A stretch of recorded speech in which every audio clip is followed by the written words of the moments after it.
BGA를 쫙 이렇게 깐 다음에 요거를 어떻게 한다? 플립한다. 그러니까 이걸 뒤집는 거야. 뒤집어가지고 요 밑에 있는 기판에 여기 딱 붙인다라는 거죠.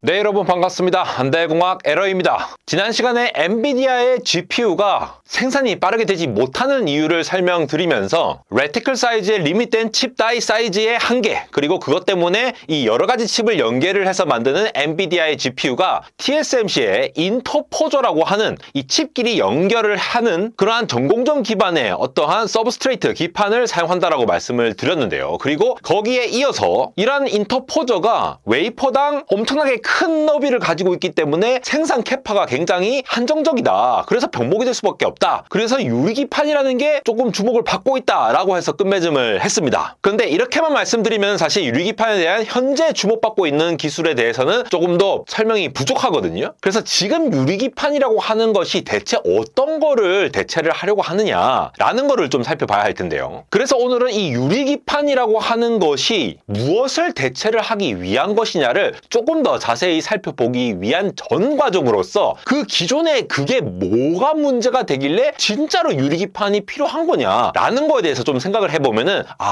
유리기판 이거 개발을 할 수밖에 없겠는데? 뭐 이런 걸 힌트를 얻을 수 있지 않겠습니까? 거기에 대해서 한번 좀 살펴보도록 할게요. 일단 최근에 뭐 주식시장에서도 그렇고 유리기판이라는 거에 대한 관심이 굉장히 높아지고 있는데 이 유리기판이라는 거는 굉장히 크게 나누면은 세 가지로 나눌 수가 있습니다. 첫 번째는 우리 디스플레이용 있죠. 디스플레이. 특히 LCD에서 이 TFT 층 같은 거 만들 때 그 용으로 만드는 유리기판, 요거는 기존에 쓰이던 거죠. 어떻게 보면은 이 유리의 물성을 사용해가지고 이 유리 글래스의 이 각각의 이 디스플레이의 픽셀들의 전류를 흐르냐 마느냐 막 이런 것들을 결정을 하도록 하기 위해서 유리기판 위에 수 마이크로미터 단위로 이렇게 회로를 그려갖고 넣는 식으로 하는 기존의 디스플레이 쪽에서의 이미 구현되어 있는 거잖아요. 요거는 이제 디스플레이 쪽 얘기고, 그 다음 거를 생각해보면 뭐냐, 지난 시간에서 설명드렸듯이 이 인터포저 있잖아요. 인터포저. HBM이 이렇게 쌓여져 있고 엔비디아의 GPU가 이렇게 있으면은 TSMC가 요거를 코어스라는 기술을 통해 가지고 요 인터포저로 얘네들의 수많은 선들을 막 이렇게 연결을 해준다고 했잖아요. 이 연결을 해준 다음에 밑에 기판으로 보낸다라고 제가 말씀을 드렸는데, 기존에 쓰이는 이 인터포저, 요 인터포저가 웨이퍼에서 나온다고 했잖아요. 지난 시간에 말씀드렸죠. 웨이퍼에서 이 칩과 이 칩 다이보다 훨씬 더 큰 면적으로 잘라서 쓰기 때문에 한 웨이퍼당 12인치 웨이퍼라고 하면은 얘가 뭐 10몇 장밖에 안 나온다라고 제가 말씀드렸죠. 지난 시간에 엔비디아 칩이 빠르게 생산하지 못하는 이유 중에 이 코어스라는 기술에서 이 인터포저에 해당하는 것들이 웨이퍼에서 몇 장 안 나온다, 이 캐파가 얼마 안 나온다, 이렇게 말씀을 드렸죠. 그러니까 요게 핵심인데, 이거를 웨이퍼로 안 만들고 요거를 유리로 만든다라는 개념에서 글래스 인터포저라는 거를 지금 TSMC가 연구를 하고 있습니다. 그런데 사실 지금 우리 유리기판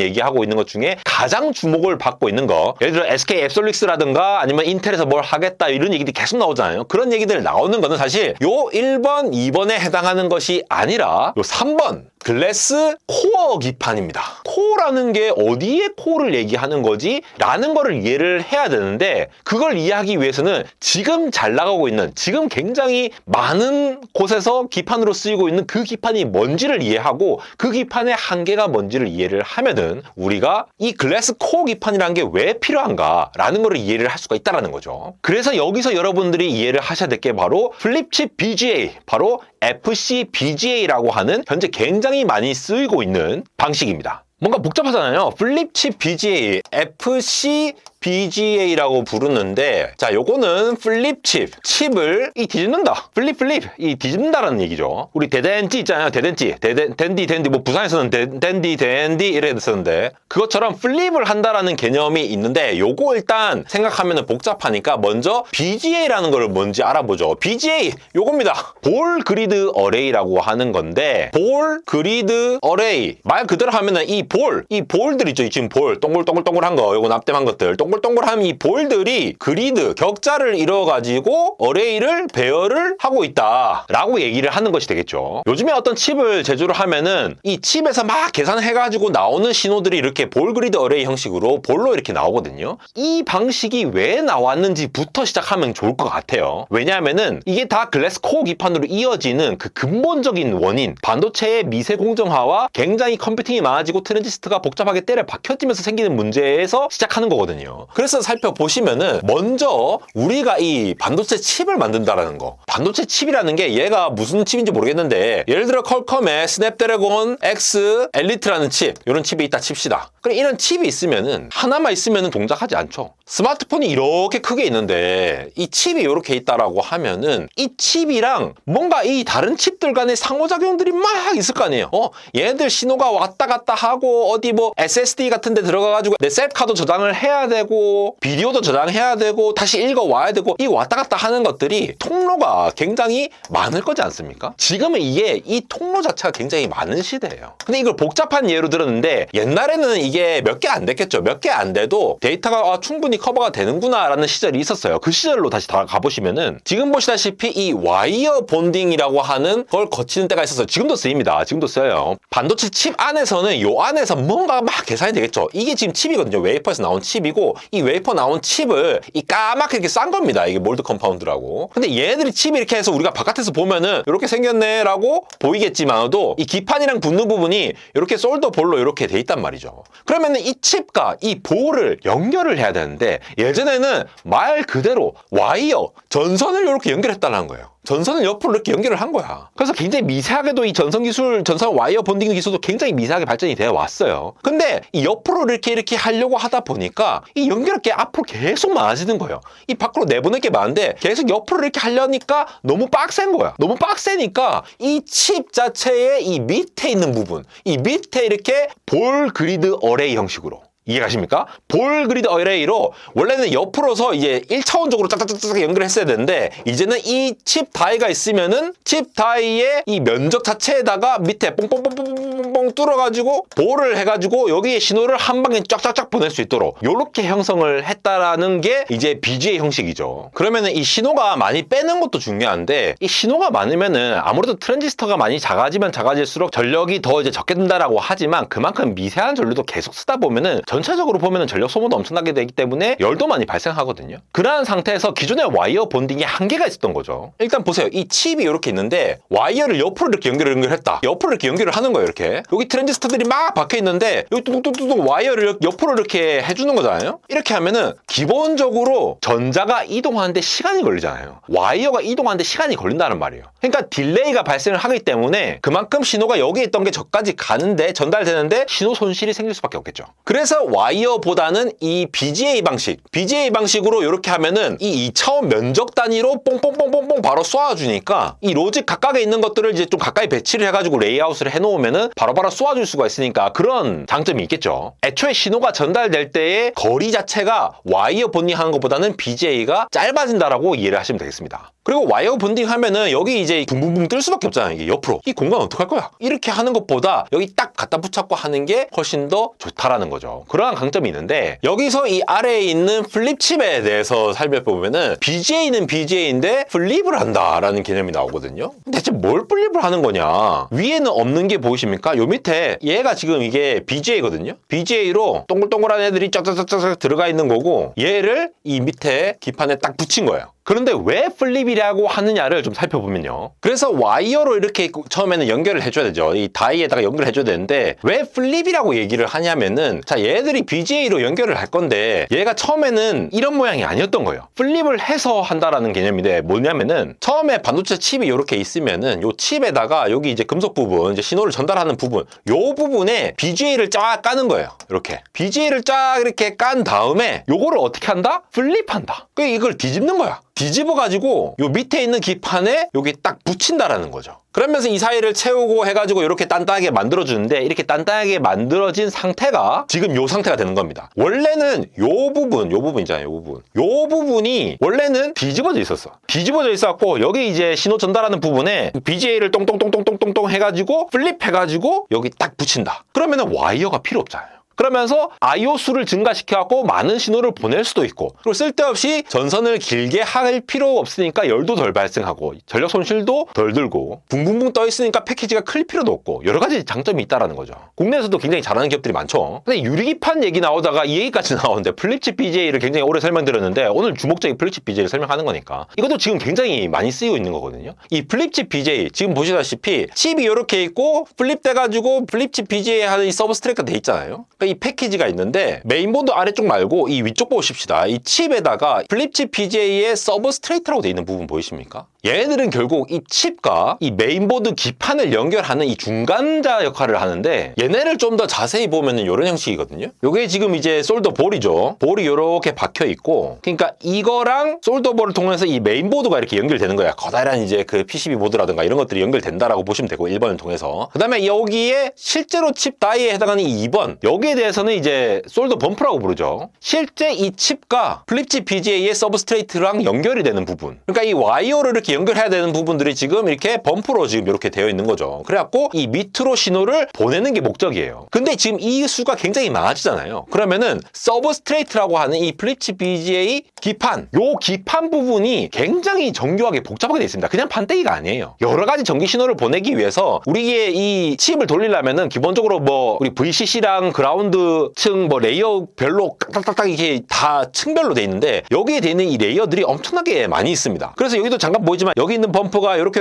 해가지고 여기 연결돼가지고 뭐 저 밑으로 내려가니 많이 뭐 이렇게 연결돼 있죠. 그래갖고 이쪽으로 퍼져지고 이러한 것들을 굉장히 복잡하게 구성되어 있는데 거기에서 이 코어에 해당하는 부분, 요 부분을 유리로 바꾸겠다라고 하는 게 글래스 코어 기판이에요. 그럼 왜 바꿔야 되는데? 라는 의문이 생기죠. 기존에 거는 뭐고? 이 칩 다이가 있고 플립칩 BGA의 이 코어 부분, 요 초록색 부분 있잖아요. 요거를 유리로 바꾸겠다는 건데 왜 바꿔야 될까? 무슨 변화가 발생했을까? 라고 가만히 생각해 보면은 최근에 이 다이 자체의 IO 수도 엄청 많아지고 그러다 보니까 여기에 배선도 엄청 복잡하고 동시에 우리 엔비디아 칩이라든가 요즘 뭐 항상 문제가 되는 게 뭡니까? 파워, 전력 소모, 즉 발열 문제가 생기죠. 그렇게 열이 많이 발생을 한다라거나 아니면 전력 소모가 많이 되면서 원래 온도가 높아지면은 전자들이 이제 날뛰면서 얘들끼리 막 서로 막 이렇게 양자 터널링이 일어나고 이런 게 발생하거든요. 그러면은 얘네들끼리 신호가 사다리 타기에서 잘 가야 되는데 이 서로 이렇게 인터피어런스, 서로 간섭을 준다라는 거예요. 이 간섭을 주면은 얘 신호끼리 뭉개지면서 품질이 안 좋아지겠죠. 즉 현재의 문제는 반도체 칩 자체가 굉장히 뭐 트랜지스터가 뭐 몇백억 개니 많이 늘어나는 이런 얘기가 많이 나오고 있잖아요. 그렇게 신호들이 많이 왔다 갔다 할 건데 그렇게 해서 플립칩 BGA로 계속 대응을 해왔어요. 파워를 짱짱하게 넣어주면서 이 레이어는 파워층, 이 레이어는 그 다음에 그라운드층, 그 다음에 이제 구리선 연결해가지고 서로 이렇게 연결해가지고 이 PCB로 내보내는 솔더볼까지 연결해주는 이러한 라우팅을 하는 역할을 하는 게 플립칩 BGA였는데 그 중에서의 코어에 해당하는 요 부분을 유리로 바꾸게 됨으로써 이 열에 대해서 조금 더 강건해지고 신호끼리 간섭이 되지 않도록 하겠다는 게 글래스 코어 기판의 핵심입니다. 원래 이 코어라고 해당하는 이 부분이 사실 이 코어, 말 그대로 코어잖아요. 이 코어. 저는 코어 운동하는 거를 굉장히 중요시하는 사람인데 이 코어의 역할이 뭐냐? 기존의 플립칩 BGA에서도 뭘 하냐면은 뭐 전력이라든가 뭐 신호, 그리고 그라운딩, 그러니까 접지 않은 거 있잖아요. VDD랑 그라운드 이런 것들을 모든 것들을 관리하는 핵심이 되는 층이에요. 그래서 전력이 어떻게 전달이 될 것이며 신호가 서로 인터피어런스 간섭이 되지 않도록 그 방지할 수 있도록 구성을 해서 막 설계를 하는 이런 것들이 코어를 중추로 해가지고 코어 중심으로 이렇게 쌓아가는 형식으로 그 다음 구리층은 어떤 회로 그 다음 층은 라우팅이 어떻고 이렇게 배선층을 따로 깔아는 형식입니다. 우리가 메인보드에 해당하는 기판이건 이 플립칩 BGA에 해당하는 기판이건 이 기판에 대한 것들을 우리가 잘 생각해보면은 그냥 뭐 이게 간단하게 이루어져 있을 것 같잖아요. 지금 보시다시피 굉장히 복잡하게 돼 있어요. 근데 거기에서 코어에 해당하는 거 포함해가지고 여러 가지 층으로 되어 있거든요. 근데 이게 왜 복잡할 수밖에 없느냐? 결국 얘네들도 뭔가 신호를 전달하고 전기를 통해야 되는데 원하는 방향대로 이렇게 막 라우팅을 해가지고 이게 가야 되잖아요. 그러면은 얘네들 신호끼리 서로 간섭이 일어날 텐데 그러면은 중간중간에 이제 절연층도 막 이렇게 쌓아줘야 되고 그렇게 하면서 서로 영향을 안 주도록 해야 돼요. 흔히 우리 이제 그 접착제 같은 이제 에폭시 소재 같은 것들을 막 넣어가지고 하는데 여러 가지 층층으로 배선층을 만들어 가면서 이 신호 저 신호가 이렇게 잘 왔다 갔다 해서 PCB 바깥으로 내보낼 수 있도록 위아래로 전달이 될 수 있도록 하고 또 비아 홀도 뚫어가지고 이제 우리 비아라고 하죠. 그래서 위에서 아래에서 이제 층으로 이제 나눠가지고 이렇게 바로 연결될 수 있도록 그렇게 하는 것도 만들어냅니다. 건물로 치면은 이게 이제 엘리베이터 역할을 하는 거죠. 그러면은 신호가 많으면은 이 층을 계속 쌓으면 되겠네. 물론 그것도 연구가 되고 있죠. 여러 가지 층을 쌓아가지고 하면 되는데 그렇게 하면 할수록 공정 비용도 높아질 뿐더러 여러 가지 신호가 있으면 아무래도 신호끼리의 인터피어런스가 복잡해지고 열도 패시베이션이 잘 안 되니까 막 이렇게 열 문제도 발생하고 그러면 또 신호가 망가지고 여러 가지 문제가 생긴다는 거예요. 그런데 여기서 더 핵심적인 문제가 하나 있습니다. 바로 이 플립칩 BGA를 더 크게 만들 수가 없다라는 문제예요. 무슨 말이냐면은 제가 아까 말씀드렸다시피 뭐 에폭시 같은 그런 재질 같은 경우에는 열을 주면은 그만큼 휘어지거든요. 많이 휘어지고 후아지다 보니까 더 크게 하면 할수록 이렇게 헐렁해질 거잖아요. 이렇게 헐렁해지니까 기판을 넓게 해도 이게 평평해가지고 열에 따라서도 이게 좀 변화가 없어야 되는데 그런 변화가 많이 발생하죠. 그러면 특히나 고주파 신호에서 굉장히 왜곡 같은 게 발생하고 아무래도 열이 높아지면 높아질수록 저항이 증가가 되거든요. 그러면 이제 열은 더 많이 발생하고 신호도 이제 잡음이 많이 생기고 여러 가지 문제가 있죠. 요 코어 쪽을 글래스로 바꾼다, 유리로 바꾸면은 이 유리 자체가 일단 열을 많이 줘도 많이 안 휘어지는 특성을 가지고 있기 때문에 그러니까 우리가 디스플레이에서도 유리를 이렇게 쫙 넓게 쓸 수가 있다는 거죠. 그러니까 기존 재료보다 열 팽창 자체가 적기 때문에 높은 온도에서도 변형이 안 되니까 그만큼 크게 만들 수가 있다는 거예요. 거기다가 유리 자체가 또 절연이 잘 되고 하다 보니 신호 손실도 줄어드니까 그만큼 또 좀 잘 맞는 부분도 있고요. 그래서 기존 플립칩 BGA를 대체할 수 있는 새로운 형태의 유리 기판, 즉 글래스 코어 기판이 주목을 받는 겁니다. 자, 결국은 생각해보면은 지금 엔비디아의 이런 GPU라든가 뭐 스마트폰도 그렇고 이 프로세서의 트랜지스터가 엄청나게 많이 들어가고 있잖아요. 그러면서 계속 엄청나게 이 무어의 법칙을 깨고 지금 필요로 하는 컴퓨팅 양이 엄청나게 지금 올라가고 있는 상황입니다. 이 올라가면 갈수록 반도체에서 엄청나게 많은 트랜지스터가 때려 박히는 것과 동시에 그렇게 많은 데이터들이 또 바깥으로 많이 신호가 전달돼야 될 것도 많기 때문에 HBM이 대표적으로 그런 거잖아요. 엘리베이터 뚫고 옆으로 다 해가지고 많은 신호를 한꺼번에 내보낼 수 있도록 하는 게 HBM이잖아요. 그런 것처럼 컴퓨팅이 많아지면 많아질수록 그만큼 바깥으로 내보내야 되는데 지금 이렇게 GPU든 스마트폰이든 계속 뭔가 열이 많이 올라. 일단 열을 잘 버틸 수 있는 소재도 필요한 상황인데 아무래도 더 많은 신호를 이제 배선을 해야 되고 밀도를 이제 더 높이는 거죠. 그러면은 인터피어런스에 덜 영향받는 온도가 높아지더라도 강건할 수 있는 이러한 것들을 고려를 하다 보니까 글래스 코어 기판에 좀 더 집중을 하고 있는 것이 되겠고요. 유리 물성이라는 것 자체가 그만큼 가능성이 있다는 거죠. 그리고 인터피어런스가 적으니까 아무래도 더 층을 코어 중심으로 해서 더 많이 레이어를 더 쌓을 수 있을 만한 가능성이 있어요. 아직 요거까지는 지금 상용화까지는 좀 멀었을 것 같은데 더 밀도 높게 넣을 수 있다라고 얘기를 하는 이유가 그 가능성 때문에요. 앞으로 길게 봤을 때 이 유리라는 소재를 기반으로 해서 코어를 만들게 되면은 배선 자체의 미세하는 아직 지금 뭐 반도체 이제 뭐 수나노미터 공정 그 정도까지는 못 가고 전부 다 이제 마이크로 단위에서 놀고 있긴 하지만 층 자체를 더 밀도 높게 높일 수 있을 만한 가능성 그거 자체도 굉장히 주목을 받고 있다라는 거죠. 그래서 이제 점점 더 커지는 이런 칩에 대응해가지고 이제 열이 많아졌을 때 휘어진다라는 그러한 이제 신뢰성 문제 같은 것들 그런 것들을 해결하기 위해서 글래스 코어 기판이 현재 집중되고 있고 우리나라에 있는 기업들을 비롯한 많은 기업들이 지금 투자를 해가지고 넥스트로 바라보고 있다. 이렇게 생각하시면 되겠습니다. 다음 시간에는 이 유리기판 공정이 그래서 얼마나 어려운지 언제 상용화가 될 수 있을지 이런 거에 대해서 한번 다뤄보도록 하겠습니다. 지금까지 안달공학 에러였습니다.